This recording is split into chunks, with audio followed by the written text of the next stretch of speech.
I'm the director of the Latin American program here at the Wilson Center, and I'm delighted to have all of you join us for this important discussion on truth and reconciliation in Colombia, and particularly the work of the Group of Historical Memory, which is a division of the Truth and Reconciliation Commission.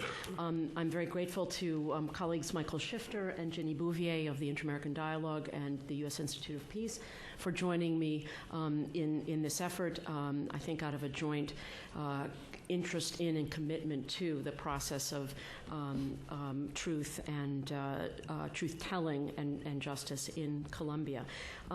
Before I introduce our three panelists, I want to say just a quick word about the CNRR, just to locate it for people that don't have an idea what the organization is. And I'd also like to mention a word or two about the Trujillo case, which is the subject of the first report by the Grupo de Memoria Histórica. And I'll just read a couple of sentences from a report issued by Human Rights Watch in 1992, covering certain emblematic cases. This is what I remember took place in Trujillo, and that what we knew about the case in the early 1990s. Trujillo involved the disappearance after capture of 26 persons over a 3-week period in March and April 1990. Included in those who were captured and subsequently tortured and killed was Father Tiberio Fernandez, the parish priest of Trujillo Valle. His corpse was found in the Cauca River in April 1990, showing signs of torture.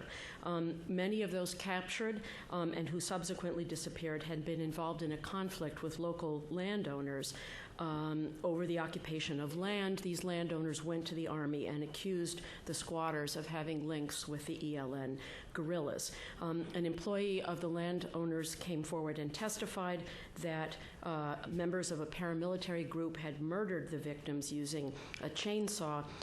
That witness went to Bogota, subsequently returned to Trujillo, was arrested by the police, and subsequently disappeared. So this is the first emblematic case that the Historical Memory Group has taken up, and I think they've chosen well. The CNRR was created under the Justice and Peace Law that was passed by the Colombian Congress in response to the demobilization of the AUC paramilitary group. It had a number of important functions. One was to make recommendations about collective reparations, to recover and promote the rights of victims and citizens that had been affected by the violent events, and to recognize and dignify the victims of violence. Another of its goals was to ensure the participation of victims in the process of judicial clarification, and also to present a report to the public on the rise and evolution of illegal armed groups in Colombia. The CNRR has issued a number of reports on the demobilization process of the AUC. The report on Trujillo is the first report of the Historical Memory Division, which is headed by Gonzalo Sanchez, here to my left, who many of us have known for years and have certainly known his work. He is considered one of Colombia's premier violontólogos, students and scholars of political violence in Colombia. He is the author or co-editor of a book published in English called Violence in Colombia, 1990 to 2000, Waging War and Negotiating Peace, and also co-author of Bandits, Peasants, and Politics, The Case of La Violencia. It's a privilege to have Gonzalo here today. We're also joined, 2 people down, by Alvaro Camacho, a sociologist who is the research coordinator of the Trujillo report. He, in addition to his many academic achievements and his extensive scholarship, particularly on questions of narco-trafficking, he is also a columnist for the Colombian newspaper El Espectador. He's also a contributor during his years at the University of Notre Dame to a volume published also in English, Peace, Democracy, and Human Rights in Colombia. And finally, I'm delighted to introduce Veronica Gomez from the Inter-American Commission on Human Rights, who has joined us at the last minute to comment on the findings of the Grupo de Memoria Histórica. Veronica has been in charge of Colombia issues at the Commission for the last decade and has followed very closely not only the implementation of the Peace and Justice Law, but also the various reports of the CNRR. I'll get that right. Okay, so without further ado, I'd like to introduce Gonzalo for 15, 20 minutes. Okay. Bueno, muchas gracias, muy buenos días. Con permiso. I'd also like to mention that we have simultaneous translation. If Veronica, you'll be speaking in English, correct? Easier to speak in English. We'll have Gonzalo and Alvaro speaking in Spanish. If you need help with the translation, please grab a set of headphones from just outside the auditorium. Okay. Sorry about that. No, con permiso. Bueno, muchísimas gracias a Cynthia Arson, directora del programa latinoamericano del Woodrow International Center for Scholars, por la hospitalidad brindada a esta iniciativa de presentar por primera vez en los Estados Unidos el primer informe del Grupo de Memoria Histórica. Muchas gracias también a Regina Vivier del United States Institute of Peace por el apoyo que nos ha dado y que está en perspectiva de desarrollarse con otros proyectos muy importantes para el trabajo de nuestro grupo. A Michael Chipter, del vicepresidente del Inter-American Dialogue, también por su participación en este evento y por la colaboración en la organización del mismo. A Verónica Gómez, nos da mucho gusto conocerla. En gran parte nuestro trabajo tiene como pilar precisamente el informe con el patrocinio de la Comisión Interamericana de Trujillo a mediados de los 90. Voy a presentar unas cuantas reflexiones, unos puntos muy generales sobre el tema verdad y memoria en medio del conflicto, que sirven un poco como de marco contextual de lo que es el trabajo nuestro en este momento. La verdad y la memoria son un derecho y un deber social y político que se posiciona actualmente en Colombia de manera irreversible. Así se pudo constatar en el impacto público de las múltiples actividades de la Semana por la Memoria, que sirvió de contexto a la divulgación del primer informe del Grupo de Memoria Histórica de la Comisión Nacional de Reparación y Reconciliación, Trujillo, una tragedia que no cesa, que estamos presentando hoy aquí en Estados Unidos. Es una constatación que no deja de ser sorprendente, pues las reacciones iniciales a la construcción de verdad y memoria en medio del conflicto han sido, con base en experiencias internacionales previas, de desconfianza, de temor, cuando no de rechazo. El caso de Colombia parecería estar rompiendo con esa tradición a la cual se le venía dando fuerza de hipótesis difícilmente cuestionable. Voy a plantear entonces algunos aspectos o desafíos de la construcción de memoria en contextos de conflicto armado, particularmente en el caso colombiano, que pueden ser sugerentes en relación con las perspectivas conceptuales que han alimentado muchos otros casos a los cuales el de Colombia agregará en el futuro nuevos elementos. Voy a enumerarlos de manera muy sucinta y directa. 1. La temporalidad del conflicto y las transformaciones de los contenidos del conflicto. Cuando uno examina la definición del mandato de comisiones de verdad relativamente cercanas a nuestro caso, el primer dato sorprendente podría decirse es el consenso social y político sobre los orígenes y el cierre del conflicto por estudiar. En Colombia, por el contrario, fechar es dar ya una interpretación del origen del conflicto armado controvertible. Es insinuar responsabilidades y definir inclusiones y exclusiones. Es la primera batalla por la memoria fechar, no solo en el plano académico, sino también en el plano político. ¿Por dónde comenzar? Esta es la pregunta que nos planteamos nosotros. A partir de la Constitución de 1991, que en buena medida es vista como el último gran acuerdo de paz. A partir de 1985, año de significaciones múltiples como el llamado Holocausto del Palacio de Justicia o el exterminio de la Unión Patriótica. O más atrás, a partir de 1964, momento de irrupción de la insurgencia contemporánea, o más atrás aún, a partir de 1948 y el asesinato de Jorge Eliezer Gaitán, momento considerado ampliamente como el parteaguas de la historia contemporánea del país? ¿Por qué se hace tan importante fechar en Colombia? Porque a diferencia de los mandatos precisos de las comisiones de verdad de El Salvador, Guatemala y Perú, en Colombia tenemos urgencias frente al conflicto reciente, el actual, pero también tenemos deudas pendientes de verdad y memoria con generaciones precedentes, incluida la generación de la violencia que aún vive.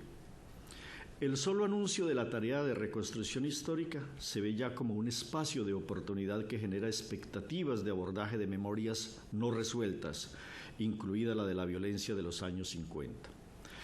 Parafraseando a Paul Ricoeur, lo que había quedado en las tinieblas de la memoria colectiva, el pacto del olvido del Frente Nacional, vuelve a aparecer con nuevos rostros hoy. Hay, si se quiere, en una coyuntura como la actual en Colombia, una exacerbación de la memoria. Y el criterio de resolución de ese campo problemático tiene que ser, desde luego, una mirada integradora frente a las deudas pendientes. La duración de la guerra está asociada a otro tema mayor, el de la transformación y renovación permanente de objetivos y motivos de la guerra. No son los mismos motivos los que se invocan en los años 60, cuando las FARC elaboraron su plataforma agraria, que los que pueden invocarse hoy con un país que pasó ya de una economía agroexportadora a una economía minera. La duración del conflicto cambia los contenidos de la negociación o de la solución del mismo e introduce discontinuidades profundas en los referentes de la memoria. Segundo punto, la superposición de los temas del posconflicto y del conflicto, y casi que pudiera decirse que el desorden de los temas de la paz y de la guerra. Con ello queremos resaltar otro rasgo característico de la dinámica política colombiana. Se está, para ponerlo en términos fuertes, simultáneamente en guerra permanente y en negociación permanente. Mientras se está negociando con unos, lo que se ha denominado como negociaciones parciales o la paz parcelada, otros están reingresando al ciclo de la guerra. La negociación con un actor no resulta acumulable para el conjunto del proceso. Los actores salen con enorme facilidad de la guerra y vuelven a la guerra. Por eso también las tensiones de los actores que negocian, los reinsertados, con los que quedan en el campo de la ilegalidad. En Colombia ha habido guerra a muerte entre grupos insurgentes. Muchas de las masacres del Urabá antioqueño obedecen a esa lógica, precisamente, de enfrentamiento entre grupos insurgentes. Esta circularidad de procesos plantea también otro problema, tercer punto, la movilidad de las identidades. Un problema de alta frecuencia también en un conflicto de larga duración como el colombiano es el de la movilidad o transhumancia que se da en las filas de unos cuerpos armados, incluidos los del Estado, a otros. Tales superposiciones y circularidades rompen además con la idea de proceso, de secuencia, de un antes y un después de la violencia. El resultado, lo sabemos, es la sensación de un presente inmóvil que plantea desafíos enormes a la tarea de construcción de memoria, de un relato de la guerra. Se está saliendo de la guerra, pero la guerra está recomenzando. Para ponerlo en términos que ya no son figurados hoy, las águilas, así se dicen los grupos paramilitares, las águilas van y vuelven. Lo paradójico es, no obstante, esas dificultades que plantea la movilidad de las identidades para la construcción de memorias, uno de los rasgos distintivos de la coyuntura colombiana es lo que hemos llamado una explosión de memorias. Es una paradoja tremenda, pero es así. La dificultad de construir memoria, bien sea por esta movilidad de las identidades o por razones de seguridad, se ve contrastada con una presencia masiva de iniciativas de memoria a lo largo y ancho de todo el país hoy. Cuarto punto, la necesidad de una política de Estado frente a esa explosión de memorias en medio del conflicto. En la presente coyuntura hay que destacar la multiplicidad de actores que están haciendo memoria, llámense asociaciones de víctimas, sociedad civil, academia, periodismo investigativo y filantropía social. Haciendo nuestras las palabras de Hannah Arendt, pudiéramos decir, hay en el país demasiada gente para que el olvido sea posible. En últimas, la guerra no ha sido obstáculo para la construcción de la memoria. La memoria se presenta como un desafío ante la guerra. Pese a todo este acervo social, es importante señalar que la verdad y la memoria se asuman como políticas de Estado. La doctrina, la jurisprudencia y la normatividad internacional consagran hoy el derecho a la verdad como un derecho inalienable de la sociedad y en especial de las víctimas. En la era contemporánea, la verdad no es una opción, es un derecho y por lo tanto una muralla contra el olvido. Y la contrapartida lógica de ese derecho universal a la verdad es la obligación del Estado, el deber de memoria, de proteger la memoria de la sociedad y en particular la memoria de las víctimas, incorporándola al patrimonio nacional con todas las obligaciones derivadas de preservación, archivos, museos, documentos, pero también y prioritariamente de protección a los portadores de la memoria, que están en riesgo permanentemente. Luis Joanet, el inspirador de los principios que llevan su nombre, lo ha dicho de manera diáfana. El conocimiento para un pueblo de la historia de su opresión pertenece a su patrimonio y como tal debe ser preservado. Quinto punto, la justicia y la memoria. Las sentencias y los pronunciamientos de los tribunales constituyen una fuente obligada y privilegiada de nuestra memoria histórica en medio del conflicto. El juego de reciprocidades aquí es evidente.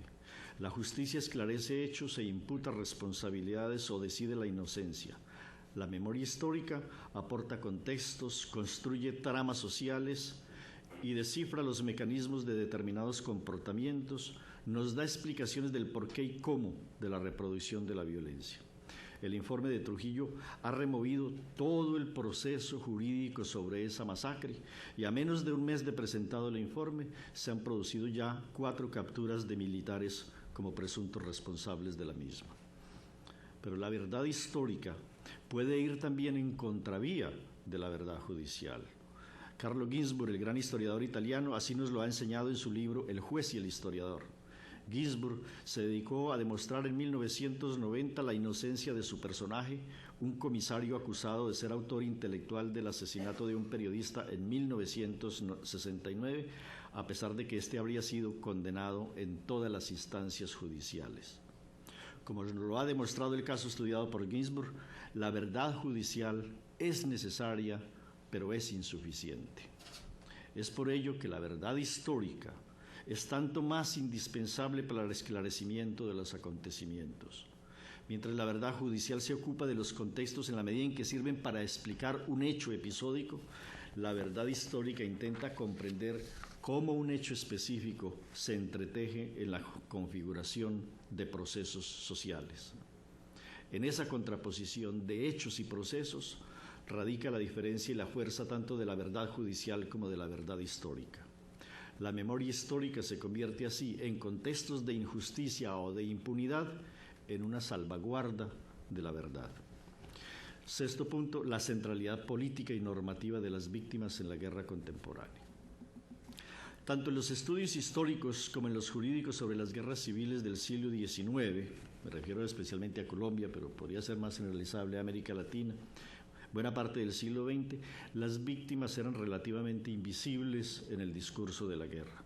Solo aparecían de cuerpo entero los contendientes, y si había normas era para proteger a los contendientes de los abusos de su contraparte. Las reglas de la guerra eran para los guerreros. Las víctimas eran consideradas como los muertos naturales o inevitables de la guerra. En contraste con ese legado, en la era contemporánea se ha producido una irrupción de pleno derecho en el teatro de la guerra de un tercer actor, el tercero civil, las víctimas. Hoy existe una preocupación mayor por las consideraciones, reconocimientos y protección a las víctimas que por las consideraciones a los actores de la guerra, por más políticos que estos sean o se pretendan.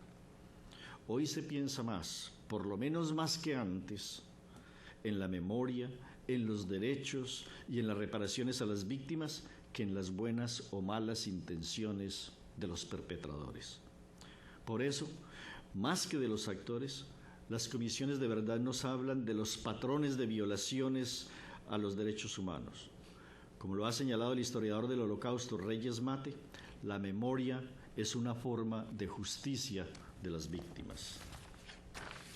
En sus inicios, víctimas tendió a ser asimilado simplemente a muertos, y el panorama se hizo más complejo cuando se le extendió ese carácter a los sobrevivientes, porque ellos hablan.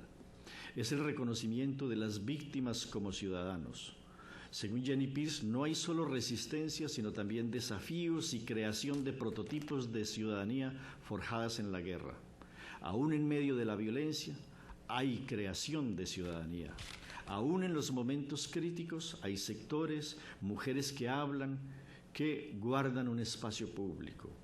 La centralidad de las víctimas le ha quitado protagonismo excluyente a los contendores armados. Es desde luego un viraje saludable, pero que no conviene extremar si no queremos cerrar los caminos de la salida negociada con los grupos insurgentes. Si aceptamos que estamos frente a actores político-militares, por más distantes que se encuentren de las preferencias de la sociedad actual o por más despiadados que resulten sus modos de actuar, tendremos que tomar muy en serio, en el contrapunteo de memorias, de relatos y de testimonios, las razones y las representaciones que los insurgentes se hacen de su rebelión. Conocer todo ese mundo de los victimarios nos ayuda también a entender el mundo de las víctimas en la medida en que los victimarios son los que manejan el mapa del terror. Ellos manejan más ese mapa, esa cartografía del terror, pues la violencia precisamente tiene como uno de sus efectos centrales fragmentar a la sociedad y a las víctimas. Poner las narrativas de los actores al lado de las narrativas de las víctimas es poner al desnudo una de las tensiones más complejas de la historia social y política contemporánea. Bueno, son estos algunos de los temas de reflexión que quisiera dejar sobre la mesa a partir no solo de la tradición del conflicto colombiano, sino de sus manifestaciones más recientes, incluidas aquellas en las que dicho conflicto comienza a pasar por el tamiz de la memoria. Gracias. Thank you, Gonzalo.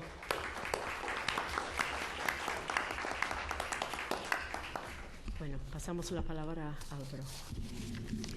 Bueno, muy buenos días. Yo me uno a Gonzalo en mis agradecimientos a los patrocinadores de este evento. Para nosotros es muy importante estar aquí y es muy importante que ustedes conozcan lo que está ocurriendo o lo que ha ocurrido en Trujillo. Yo me voy a concentrar en contarles cómo ha sido esta cosa. En primer lugar, hay que decir que el origen de la Comisión de Memoria Histórica está en la Ley de Justicia y Paz, que pide en un artículo que se haga un informe público sobre las razones para el surgimiento y evolución de los grupos armados ilegales. Nosotros optamos por una perspectiva un poco diferente de lo que plantea la ley, y más que hacer un estudio sobre los orígenes de los grupos armados ilegales, nos hemos concentrado en el estudio de lo que se ha denominado, esto es una metodología conocida en casos similares, casos emblemáticos. Los casos emblemáticos son aquellos que por su significación, su magnitud, su importancia, etcétera, marcan un hito y sobre todo definen una condición social de una región en particular. Es decir, son casos realmente paradigmáticos, además de emblemáticos. A partir de allí seleccionamos Trujillo. ¿Por qué Trujillo? Hay varias razones para haber elegido a Trujillo. Una es que es la primera masacre de la era contemporánea, que se inicia en 1988, esta masacre, inaugura una tecnología muy particular, una tecnología del terror llevada al extremo. Es la primera vez que se utilizan motosierras para desmembrar cadáveres, se usan hierros candentes para ofender los cuerpos de las víctimas. El río principal, que si pasa por el borde del municipio se convierte en una inmensa tumba, los cadáveres son arrojados al río, y cuando hay campesinos que rescatan esos cadáveres por razones accidentales, esos campesinos son asesinados. Es decir, hay un intento de no dejar ninguna huella. Y porque encontramos que, si bien lo que se ha denominado la masacre de Trujillo fue un episodio que ocurrió en abril de 1988, resulta que a la fecha se han producido más de 340 muertos. De manera que Trujillo es, como lo dice el libro, una tragedia que no cesa, es una tragedia continuada. Y esto fue lo que decidimos que habría que rescatar. Pero además, Trujillo es un espacio en el que se confrontan diferentes campos de conflicto con sus respectivos actores. En Trujillo hay presencia de narcotraficantes locales que han adquirido tierras mediante despojo. Hay presencia de un sector guerrillero que carecía de experiencia militar. Se había dedicado a hacer trabajo político, pero que se vio apoyado por otro sector guerrillero que llegó allí, que sí tenía experiencia militar y que poco a poco fue induciendo que hubiera actividades que, si bien no eran criminales, no mataban gente, pero sí tenían un tinte subversivo. En Trujillo también se concentra un operativo militar nacional que se da en ese momento porque hay elecciones nacionales, y en Trujillo concretamente se expresa el ejército acantonado en la ciudad vecina. En Trujillo se da también un proceso de organización campesina, sobre todo auspiciado por el párroco. El párroco es un hombre, podríamos llamarlo progresista, está muy interesado en el bienestar campesino y promueve una serie de cooperativas, y esas cooperativas y esos campesinos así organizados, de una manera u otra tienen algún contacto con el sector guerrillero que está en la parte alta del municipio. Esto no los vuelve ni cómplices, ni los vuelve guerrilleros, nada de esto. Y Trujillo además tiene su límite occidental, está en una zona que se llama el Cañón del Garrapatas, que al descender hacia el occidente se encuentra con el Pacífico, y es la zona, es una de las vías de transporte de cocaína predilectas por los narcotraficantes. En el mismo Trujillo, en las partes altas del municipio, hay laboratorios de cocaína, pero no hay cultivos propiamente dichos. Entonces, hay múltiples actores que se están encontrando y se están enfrentando. Y debo añadir, en Trujillo se expresa algo que es muy extraño. Se expresan viejas pugnas históricas de uno de los partidos políticos que ha tenido una división que viene desde los años 40. División de dos dirigentes históricos del Partido Conservador que se va continuando y que durante el periodo de 1988 también produce muertos. Es decir, Trujillo es una confluencia de múltiples campos de conflicto, además de que es una tragedia continuada. Esto fue lo que básicamente incidió en que tomáramos este caso como un caso emblemático de la mayor importancia. Hay más consideraciones que encontramos en el trabajo. Por ejemplo, la mayoría de las víctimas fueron hombres, el 91,4% de las víctimas fueron hombres, entre los 26 y los 45 años, una mayoría. También hubo adultos entre 18 y 25, campesinos, jornaleros, algunos artesanos, pequeños conductores de vehículos de servicio público. En fin, la tragedia es que entre las víctimas que hemos encontrado, una inmensa mayoría de mujeres y una inmensa mayoría de jóvenes que eran unos niños cuando sus padres fueron asesinados y que crecieron sin padre y que crecieron sin fuerza de trabajo hábil en su casa, están en la miseria. Y hay una serie de mujeres que hoy día tienen que recurrir a múltiples formas de lo que en Colombia se llama el rebusque para sobrevivir. Es decir, fuera de la pena producida por la muerte de sus seres queridos, está la miseria. Entonces ahí se une lo peor de los mundos. Decía que en Trujillo uno de los rasgos es el terror. Y allí se exhibe un repertorio de instrumentos de tortura que no se conocía, pero que se generalizó después. Hoy día se habla con alguna tranquilidad, con descaro, de los mochacabezas. Pues los mochacabezas se iniciaron en Trujillo. Y se iniciaron en Trujillo con el auspicio de sectores militares. Hay un testigo que narró Gonzalo. Hubo un testigo presencial de estos hechos que los denunció, que fue incluso hasta Bogotá y presentó la denuncia. El aparato judicial y de investigación hizo una pretendida investigación sobre la credibilidad de este testigo, que fue algo tecnológica, científicamente un error craso, y lo declararon loco y mentiroso, compulsivo, lo cual no era cierto. De hecho, cuando la Comisión Interamericana de Derechos Humanos examinó el caso, sí le creyó a ese testigo y denunció la calidad de los estudios psiquiátricos que le habían hecho.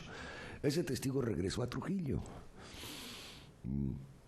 por razones un poco aventureras y allí fue asesinado. La última vez fue visto cuando la policía lo capturaba y luego desapareció. De manera que hay un testigo presencial. Y ese testigo presencial involucra a un, en ese momento, mayor del ejército que estaba con una patrulla de soldados que iba a supuestamente investigar un combate que había habido días anteriores en la parte alta del municipio, en la que una patrulla del ejército fue emboscada por este sector guerrillero. Hubo 7 muertos allí del ejército. Y la retaliación del ejército, conjuntamente con los asalariados de los sicarios de los narcotraficantes, retaliaron buscando víctimas a lo largo de la carretera y en el pueblo, y fueron asesinando masivamente.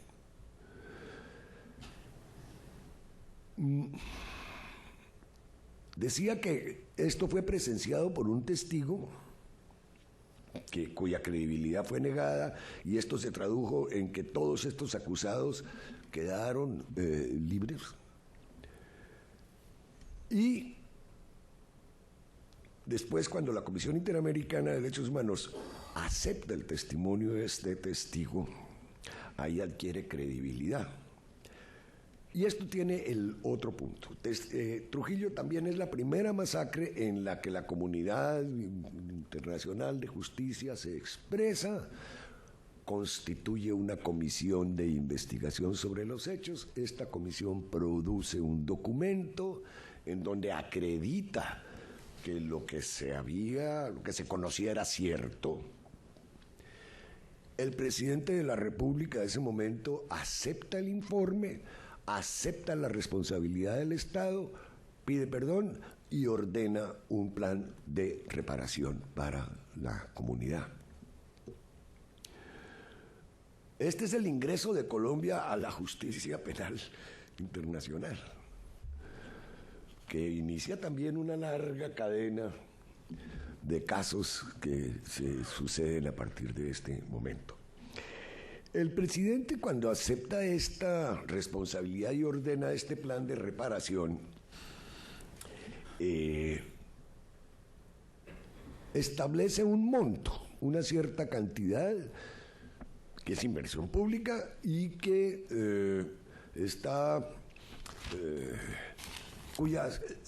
se le asignan responsabilidades a diferentes instancias del Estado, tanto el Estado central, el gobierno nacional, como el gobierno del departamento, de la región, como el gobierno del municipio y además a instituciones descentralizadas del Estado central.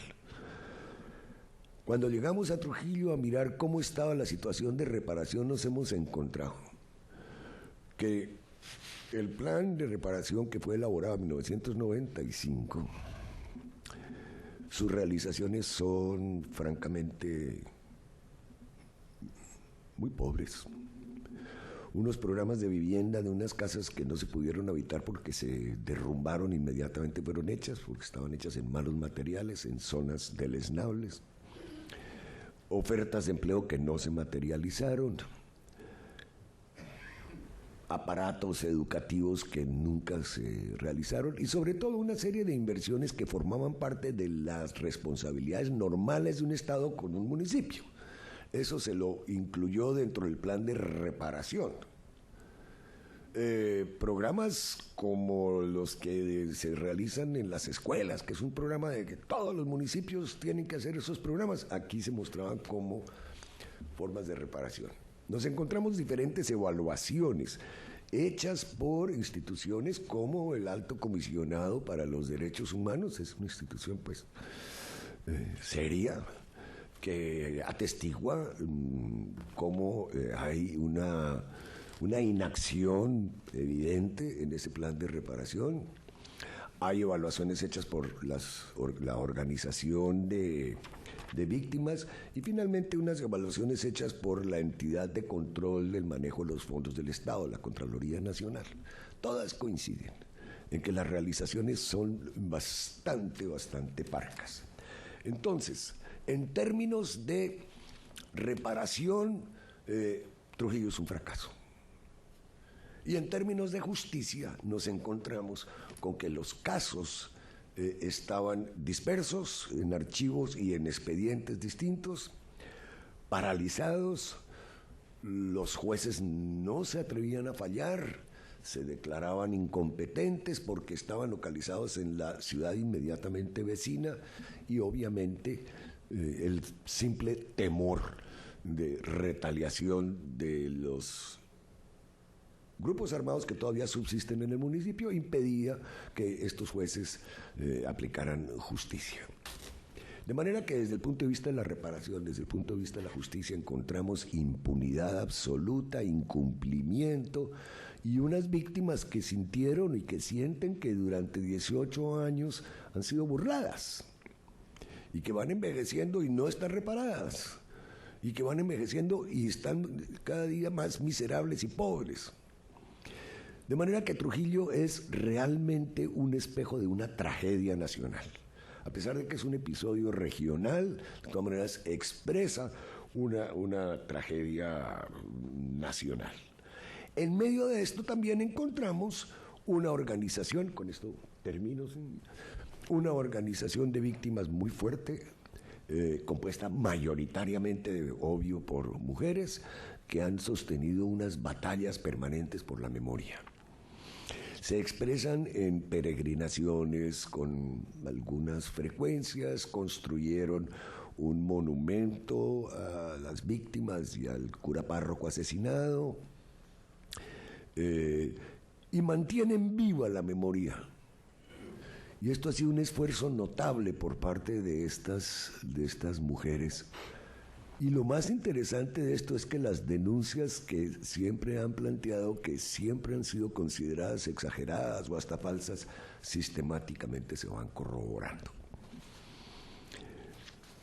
La fuerza de esta organización nos llevó a nosotros también a involucrarnos muy a fondo en el problema de Trujillo, en el tema de Trujillo. La solidaridad con estas mujeres surge del alma, no es algo racional, es algo que supera la voluntad de uno. Uno se involucra con ellas porque realmente lo exigen y uno lo da.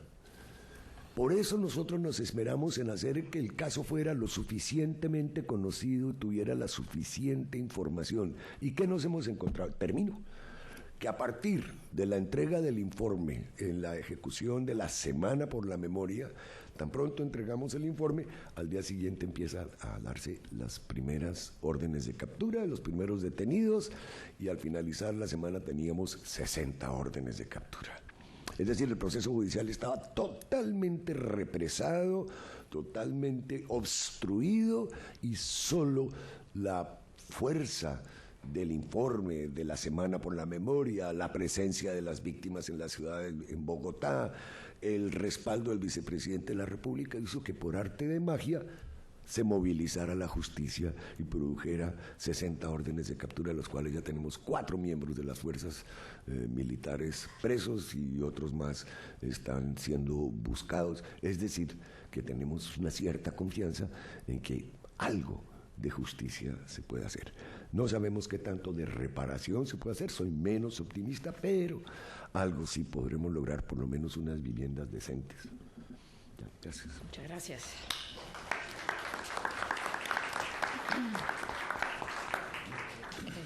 Verónica, English or Spanish?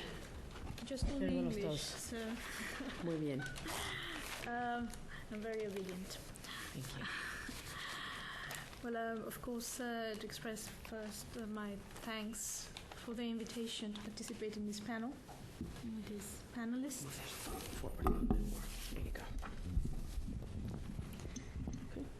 And to talk about these issues relating to Colombia that are so important for the Inter-American Commission on Human Rights and for international law in general. And first I have to make a disclaimer. Trujillo is precisely a case that is still pending before the Inter-American Commission on Human Rights. Therefore, it's not possible for me to express any opinions about the report itself, about the substance of the report.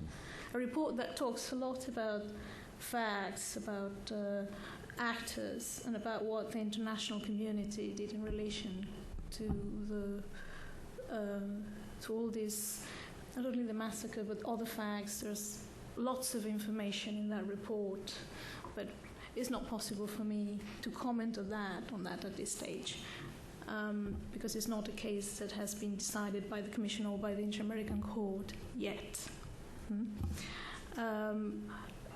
The Commission has, through many years, I would say the last 2 decades, paid a lot of attention to the armed conflict in Colombia.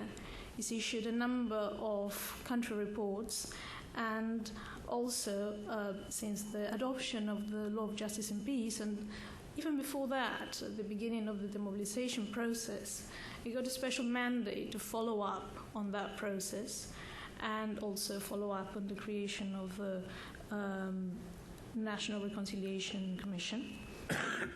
And it's issued a number of reports where it's expressed its considerations about the rules, the actors, the facts, the results, and the challenges ahead in the demobilization process, and also in this effort to achieve justice, truth, and reparations for the victims of the armed conflict. In the latest pronouncement of the Commission, precisely touched one of the areas that are part of the mandate of the Commission of National Reconciliation, which is reparations, and to what degree the government has a role in ensuring reparations for the victims, ensuring not only that they can do it through the contentious administrative procedure, but also through judicial means. It's all a number of dialogues in civil society, also at the level of the legislative power, in which are the mechanisms available to the victims of a conflict to have access to a reparation. through all of these years at the Commission, we've had all of these accidents of identification of violence in Colombia. Many times we try to identify massacres and violent acts, and through the years we can see that there's a repetition of violence in certain areas of the country. And many times somebody says, we have a petition on X massacre, and we have to say, well, you're identifying by the place where it took place, the massacre, the city where it took place.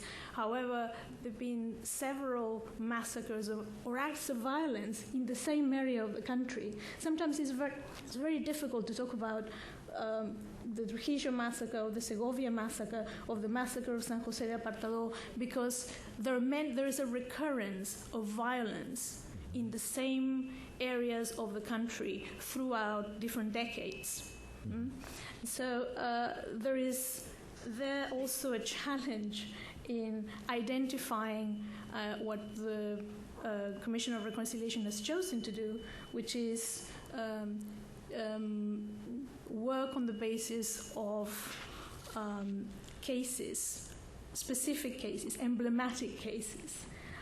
It appears that this is a challenge in terms of identifying what is an emblematic case. What we've heard here is that this identification relates to cases that are well known. At the same time, or at least Trujillo was chosen on that basis. At the same time, there are many, many emblematic cases that have not received the attention of the international community that the Trujillo massacre and subsequent violent acts have received. I think that there is a challenge to be faced in that respect with that methodology. So that's the first comment I have to make. I imagine that it was a very conscious decision to move away from the definition of the law and justice and peace in terms of defining the origins of the illegal armed groups. Those, I think, were the words, more or less, that the law of justice and peace used, and move to this other methodology of emblematic cases. So we'll see, this is the first report, we'll see in the future how this challenge evolves, how it unfolds. I think the report, without going to the substance, has a number of important merits. It's populated with very important protagonists from civil society. And that is a very important part of memory and reparation. There is also a sociology of grief. This is what I could detect. There is a lot of emphasis on that, and probably it's part of the catharsis that is required when so much violence has been used against the civilian population. And there's also what we like calling in Spanish transversalidad. There's also a lot of attention to women and vulnerable groups as victims of violence. This is very important for the international community, in particular for the Inter-American Commission on Human Rights, that a couple of years ago issued a report on women and armed conflict, with special emphasis in the situation of Afro-descendant and indigenous women, who seem to be particularly afflicted by the consequences of the conflict. I do think that those are very important merits of the document, of the report, and we hope to see that continue in future reports. I was very much interested in a statement that Gonzalo Sanchez made when he said that judicial truth was important, but it wasn't enough. That historical truth brought how to say this in English, a wholeness to this exercise in understanding what happened. I think it's true, but it's also true that, and this is a very personal opinion, not an institutional one, that in Colombia there's it's been a great and important exercise in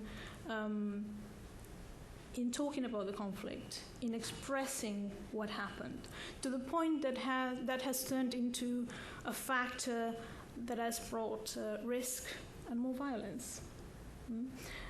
Many of the victims are witnesses and are actors from the civil society, human rights defenders, or simply individuals that try to participate, they try to say, to express, to denounce what happened.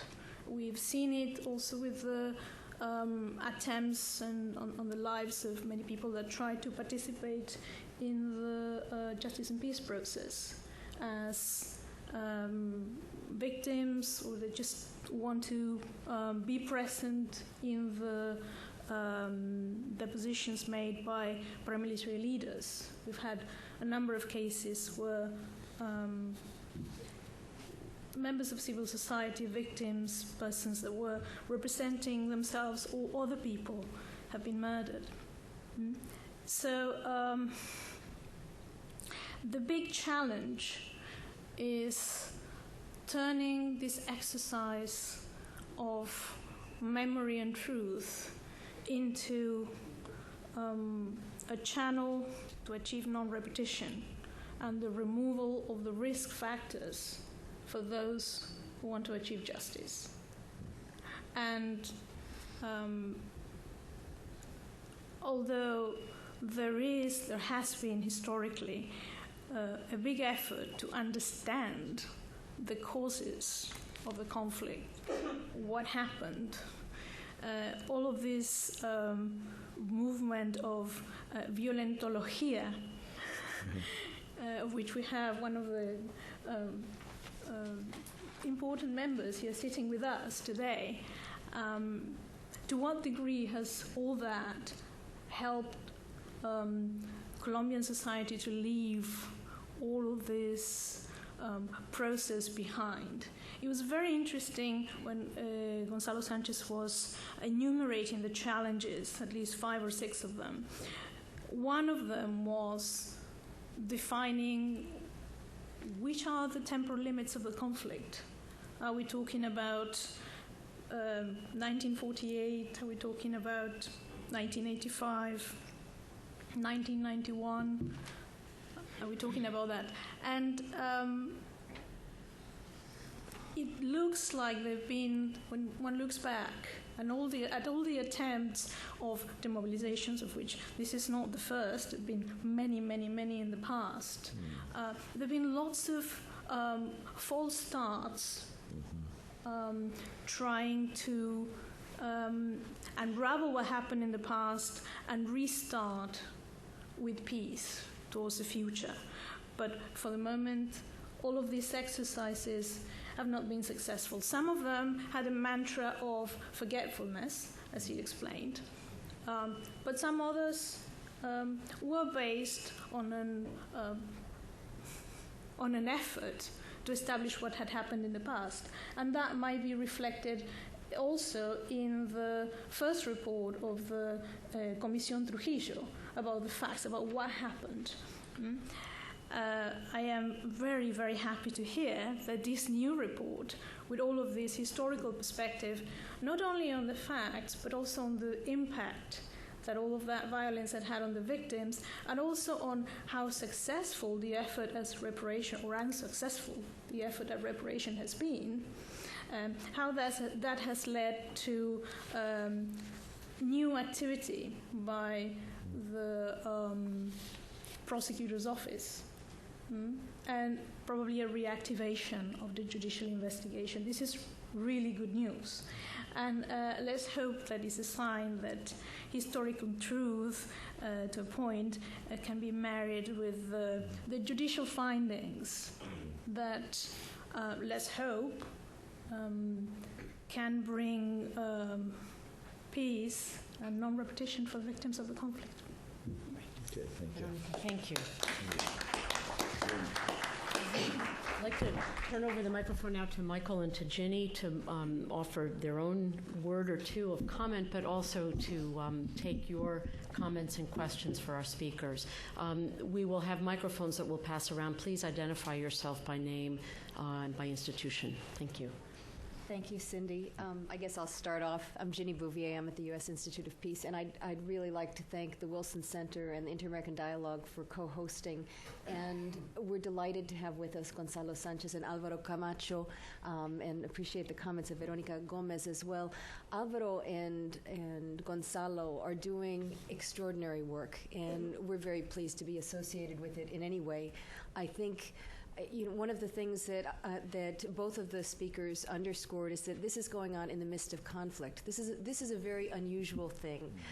Ordinarily, you have an end of conflict or some sort of a peace agreement that lays out steps whereby some sort of transitional justice will occur. Transitional being the key word here, that you're transitioning from a society in conflict to a period where you're trying to have accountability for what happened during the conflict. In Colombia, especially, where human rights defenders have often been the victims of crimes themselves for trying to set the record straight or investigate the truth of violence. I think it's really amazing to have these courageous academics who have come together and tried to establish a record of truth. They're building on the record of many human rights defenders whose work has gone somewhat unnoticed or has been persecuted. And they're very much reliant on people in the local community of Trujillo having documented very carefully what's happened, and the victims having the courage to come forward with their stories and share and take the risk of sharing, really, with people who come from Bogota, from outside of their region. And I think this is a country where there are many tensions between what happens in the cities and what happens in the rural areas. And there's also a history of impunity, so that when someone comes forth and denounces something and nothing happens, except maybe the person who came forth suffers some sort of repercussion, I think it's really all the more miraculous, I'll say, but really, really worthy of commendation that there are folks like Gonzalo and Alvaro who will go out on a limb and say this is what happened. A number of themes, I think, came out from the presentations, one of them being this relationship between the local and the national and the international. And I think the case of Trujillo is a really special case because it's one of the few cases where the international community has taken a really active role. But I think there's been very little follow-up. 1995, there were investigations and there were findings. The state accepted responsibility, and yet here we are, how many years later, 13 years later, and only now with the publication of this Trujillo, una tragedia que no cesa, the report of the Historical Memory Commission, do we begin to have some prosecutions, some people put under arrest. This is really important. It's important to follow and see what happens to these people. Are they sentenced? Does the international community have some sort of role? So I would say that in addition to the question that you all raised about the role of the state and the responsibility of the state, I think there's also a question for us in the international community of, how do we follow cases? How do we, are they allowed to die for 10 or 20 years and nothing happens? Or is there some sort of mechanism by which a better monitoring might take place? A couple of specific questions that I wonder if I might toss to the speakers before opening it up.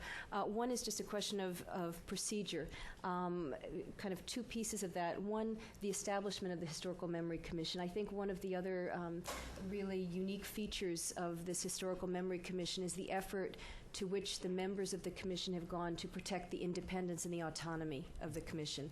And I think that makes it a little bit different from the National Commission for Reparation and Reconciliation, which has had some credibility problems in some parts of the country with victims who see it. You have this difficult relationship of how do you legitimize the state in places where the state hasn't provided justice and isn't seen as legitimate. and yet you're representing the state as you go in. So if you could talk a little bit about how you've tried to preserve your independence, to create connection, to also act as an extension of the state, because in fact you are an extension of the state in writing this report. And so in part of this may also lead into another question about the truth commissions in general. You are not a truth commission. How do you see your work as different or similar to truth commissions that are operating after the conflict has come to some sort of closure? I have a lot of other questions, but I think I'll start with that and then maybe open up to the audience as well. Michael, did you want to say a word or two? Yes, thank you. Well, thank you, Cindy, for organizing this, and Ginny, and it's a pleasure to be here and to be with good friends I've known for many years. I want to congratulate you on your work and superb presentations, which are not surprising because we know your work, so we expected superb presentations, and that's what we got. And also, Veronica, for your good comments. Just very, very briefly, because we want to open it up. One is, and this is related to what Ginny just said, and also Veronica's comments, just to maybe frame it in a slightly different way. One is, it just strikes me that Colombia is going through this collective catharsis, and that I'd be interested in hearing whether you think South Africa, if there's any, obviously it's very unique and very particular, but if there's any case that's probably the most similar, maybe South Africa would be more than any other Latin American situation. I just would be curious to get your reaction to that. And the second is very briefly, is really picking up what Veronica said, which strikes me as really the core thing, this emblematic, paradigmatic cases. You're both social scientists, but you're also know politics and are not divorced from the political world, Alvaro. And I'm just wondering, to what extent do you think that political criteria considerations form part of your decision-making in terms of what to pick as cases? Are you concerned about sort of broader credibility in Colombian society? Is the sort of the selection process guided by that, or is it simply because of legal or scientific criteria? And I'm just wondering, within the internal discussions of your group, are those political factors examined, and does it shape the kind of cases that you're going to pick? I think I'll leave it there.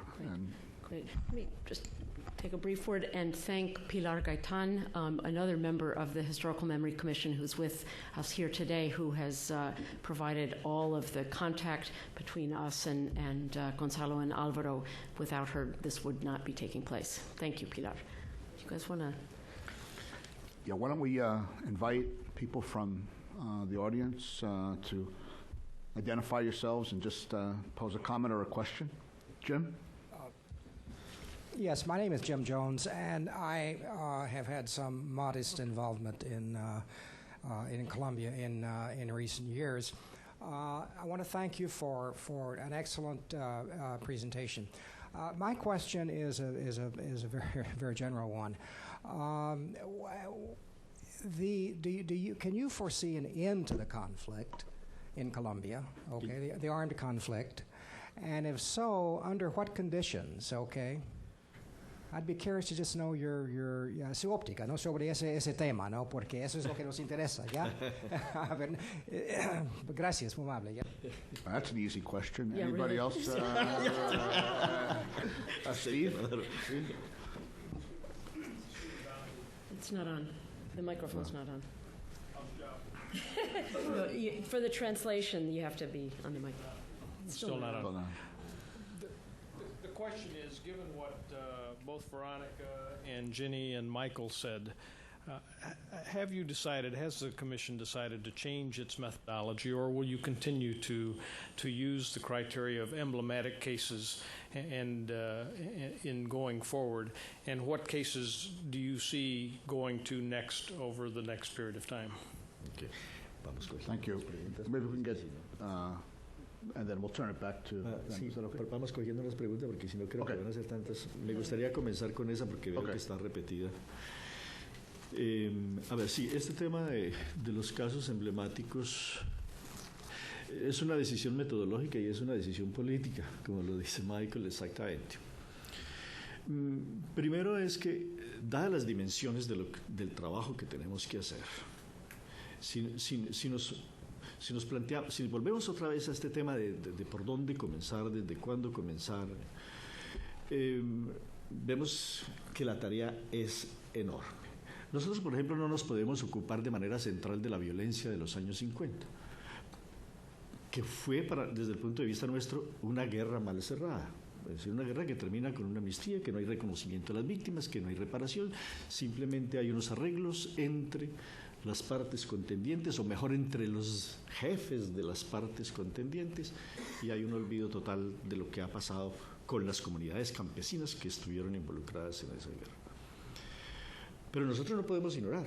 Ese no puede ser el centro cuando tenemos todo este cúmulo de cosas. En la introducción del libro nosotros decimos, en los últimos 20 años hay 2.500 masacres en Colombia. El tamaño de lo que estamos enfrentando realmente es casi ilimitado. Entonces, sí, de ahí una primera decisión: tenemos que recurrir a casos emblemáticos para ilustrar procesos generales.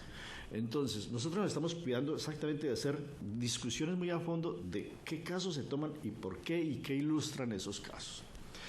Y nos estamos moviendo entre casos emblemáticos que se configuran a partir de una masacre, pero también casos emblemáticos que se configuran a partir de procesos. Sí, nosotros tenemos varias masacres que podemos asumir como emblemáticas, pero hay también procesos emblemáticos. Por ejemplo, obvio que el tema de la tierra es un tema central en Colombia, en el conflicto en Colombia. El conflicto está disperso y es muy diferenciado en las regiones en donde hay incidencia de narcotráfico, donde no la hay, donde hay pequeña propiedad, donde hubo tradición de luchas agrarias y donde no lo hay, etc. Pero nosotros vamos a tomar un caso emblemático, una región, Costa Atlántica. ¿Por qué Costa Atlántica? Costa Atlántica es la cuna del movimiento campesino contemporáneo en Colombia. Para quienes conocen un poco la historia de Colombia, el famoso movimiento de la Asociación Nacional de Usuarios Campesinos, que fue el movimiento campesino más importante que hubo en América Latina, al lado del Perú en su momento, en los años 70. Esa es una primera razón por la cual esa escogencia, digamos, regional. Pero segundo, la Costa Atlántica es la cuna del paramilitarismo, es la cuna de la parapolítica en Colombia. Entonces, podríamos llegar a esta ecuación: paramilitarismo más parapolítica, liquidación del movimiento campesino en la Costa Atlántica. Entonces, este movimiento democrático que venía creciendo en los años 70 es liquidado por esta nueva configuración de la violencia de los últimos 20 o 30 años.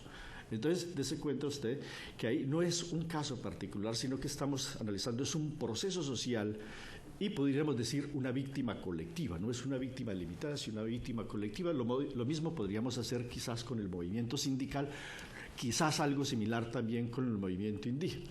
Cuando uno se encuentra también frente a casos como el del movimiento indígena, uno tendría que decir en el caso de Colombia movimientos indígenas, porque son muchísimas comunidades indígenas las que hay, no muy conectadas entre ellas, es parte, digámoslo así, también del escenario social y cultural político, pero nosotros vamos a tener que tomar por lo menos unos 2 o 3 casos que expresen diferencias regionales muy marcadas, como la zona sur de Colombia, el Cauca, que es donde está la mayor población indígena todavía sobreviviente en el país, y una población indígena que está asediada por todos los actores armados.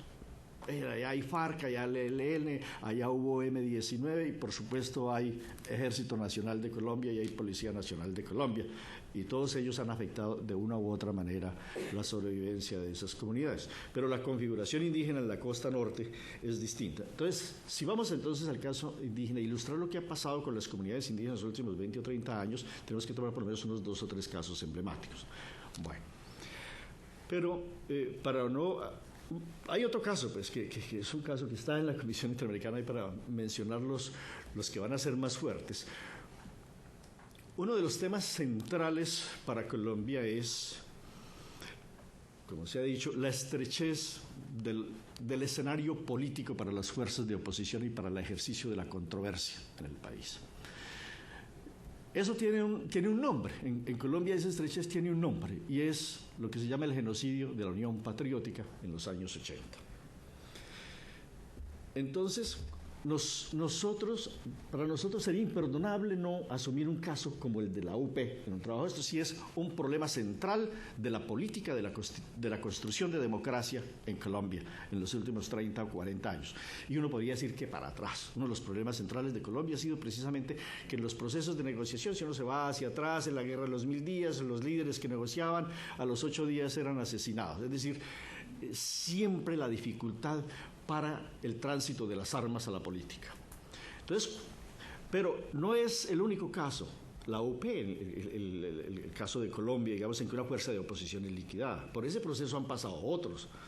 Ha pasado EPL o ha pasado sectores del ELN, es decir, hay muchos otros. Entonces, UP va a ser también emblemático en ese sentido. UP como tal es un caso muy importante, pero UP es también emblemático de esa dificultad inherente ya a la historia casi de Colombia, o de la estructura del poder político en Colombia, de la dificultad de hacer el tránsito de las armas a la política. Y ese tema sigue siendo un tema central para Colombia. Y ligándolo pues con otra de las preguntas que se planteaba, los comentarios que se planteaba sobre las perspectivas de paz en Colombia, qué tan próximo está el fin del conflicto, yo quisiera subrayar un elemento fuerte de la política colombiana muy reciente, y es la criminalización de la mediación política. Colombia tenía un componente que era un problema, pero también era una ventaja. Colombia es un país que ha sido muy de la negociación, a veces de mala negociación, pero hay algo de rescatar, en que hay una experiencia, una tradición negociadora de conflicto en Colombia. Por más fuertes que sean las contraposiciones, ha habido esa tradición de negociación, que a veces se negocia mal, sí es otro problema, pero bueno, esa tradición de negociación hoy está en entredicho. Porque a raíz de todo este proceso de haber comenzado con la negociación por los paramilitares y la criminalización de las relaciones de la parapolítica, por extensión es la criminalización de las relaciones con la insurgencia, entonces hoy no se puede hablar. Yo he comentado eso, que una de las dificultades mayores que tenemos nosotros para nuestro trabajo, por ejemplo, es cómo tener acceso libre, autorizado, formal del Estado para hablar con los actores. Es en parte también por ese tipo de dificultades que nos toca también tomar otras opciones políticas, que ahí hay una opción política fuerte, y es que la conexión del trabajo nuestro no va a ser fundamentalmente con los actores, porque ahí están criminalizadas esas mediaciones, sino que el trabajo, que también es una decisión política justificable, el trabajo nuestro se va a centrar mucho más en las víctimas, que son con las cuales podemos establecer esa comunicación directa. Y ahí viene entonces también el otro problema de las consideraciones políticas de por dónde comenzar y con cuáles casos comenzar. Nosotros, a diferencia de comisiones, de verdad que siempre se esperan a los 3 o 4 años para entregar un gran informe. Como hay estos contextos de problemas de legitimidad que se han señalado acá, de la Ley de Justicia y Paz, a nosotros nos tocaba comenzar a construir legitimidad desde ya, con unos productos. Es decir, mostrar que nosotros estábamos en capacidad de hacer esto y aquello con autonomía, hacerlos visibles y tender puentes al mundo de las víctimas. Por eso comenzamos uno podría decir, por uno de los casos más complicados. En muchos sentidos uno puede decir fácil porque estaba muy analizado, pero más complicados es porque comenzamos siendo una institución ligada al Estado por un caso de probada responsabilidad del Estado. Eso fue una decisión política, fue un pulso político, y para nosotros es muy importante. ¿Qué mensaje hay, digamos, subliminal o abierto detrás de la escogencia de uno de estos casos? Crearle conciencia a las víctimas, es decir, crear un consenso social para todo ese gigantesco trabajo que se nos viene. A partir del informe de Trujillo, nosotros podemos decir muy confiadamente que tenemos la confianza ya de las víctimas. Las víctimas probaron que era posible, con una agencia del Estado, con un organismo del Estado, que tiene unos marcos de autonomía específicamente conseguidos, peleados y ganados, que es posible hacer ese trabajo. Entonces, me parece importante hacer también esta consideración. Para nosotros este trabajo no es un trabajo puramente académico. De hecho, para nosotros este trabajo es un proceso de negociación cotidiano. Es un proceso de negociación cotidiano con las ONGs, con las organizaciones sociales de víctimas, con los poderes locales, etcétera, etcétera. Las primeras incursiones nuestras a Trujillo fueron complicadísimas. Prácticamente no nos querían ver. Establecer esos puentes, entonces fue un proceso. Y para nosotros es muy satisfactorio hoy que en la presentación del informe haya a la mesa, al lado del vicepresidente, una hija de una de las víctimas y diga, nos sentimos reconocidos en este informe. Para nosotros es una ganancia política impresionante, pues es un motivo de satisfacción, porque ese reconocimiento de ellas es también el signo de que ha habido una función reparadora realmente para ellos de este libro, que no es solamente un informe, es que les ha llegado el alma, es que allí han encontrado que están hablando ellas y van a seguir hablando ellas. Gracias. Perdón. Sí, no, yo paro ahí porque si no... Álvaro, tu palabra. No, pero... Perdón. No, muy rápidamente. Ginny, dos preguntas. Decías autonomía y credibilidad. Ya Gonzalo ha dicho, pero la autonomía fue algo que fue taxativamente discutido al origen. Sí, eso quedó claramente establecido como una precondición para que pudiera funcionar la comisión. Uno, la credibilidad tiene dos caras, uno ante las víctimas y otra cara ante la opinión pública. Ante las víctimas, ya Gonzalo dice, tuvimos enormes dificultades, pero yo creo que el haberlas reconocido, el haberlas visitado, el haberles puesto a hablar, el haberles facilitado que suscitaran su memoria y que la activaran, nos dio con ellas cierta credibilidad. Ellas vieron nuestro compromiso. Esto fue evidente y tú lo viste en la entrega del informe en Trujillo, que tuvimos 350 personas en un pueblito relativamente pequeño. Con la opinión pública, pues es el libro. ¿Qué recepción ha tenido? Se agotó la primera edición, no sabemos, no he visto reseñas en la prensa, pero hay que decir es que es el primer caso apenas, ¿no? Ha tenido mucho ruido, desde luego, y a uno personalmente pues le dan palmaditas en los hombros y qué bien, pero no sabemos más. Pero hasta ahora ha habido una recepción relativamente, hemos sido creídos. Sobre los criterios políticos que señala Mike, sí, pero pues yo respondo por mí, pero para mi interés fundamental es la condena a todos los actores armados, legales o ilegales, que utilizan las armas para eliminar masivamente a sus contradictores. Y a partir de allí producir verdad, justicia y reparación. Es una decisión política, claramente política, no lo desconozco. Esperamos hacerla bien. Esperamos ser objetivos, decir la verdad, buscar la reparación, buscar la justicia.